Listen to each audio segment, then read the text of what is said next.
L'économie avec une nouvelle taxe, une taxe sur les bureaux vides. L'objectif n'est pas de remplir les caisses, mais de favoriser la reconversion au logement pour les particuliers.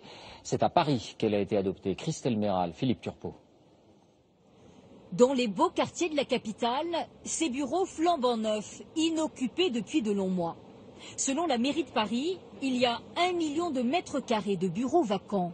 La municipalité veut les taxer quand ils sont vides plus de 2 années de suite. Exemple, pour 1000 mètres carrés de bureaux d'une valeur locative annuelle de 250 000 €, la taxe serait d'abord de 25 000 €, puis 37 500 € l'année suivante. C'est une taxe qui touchera une toute petite minorité de grands propriétaires d'immeubles qui, de fait, font de la rétention foncière. Et notre objectif, c'est bien qu'ils les transforment en logements. C'est pour cela que nous mettons en place cette taxe. C'est une taxe dissuasive. Transformer des bureaux en logements, c'est ce que fait déjà la mairie de Paris. L'an dernier, elle a créé 400 logements sociaux, comme ici. Cet ancien immeuble de bureaux abrite désormais 20 appartements, habités depuis quelques mois.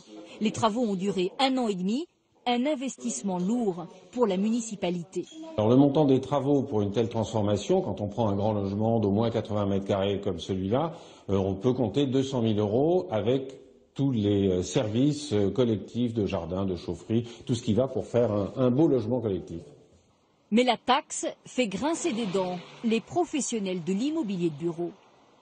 Les raisons pour lesquelles je suis contre, c'est que ça envoie au marché encore un signal qui dit, ben voilà, il y a encore une taxe nouvelle à Paris.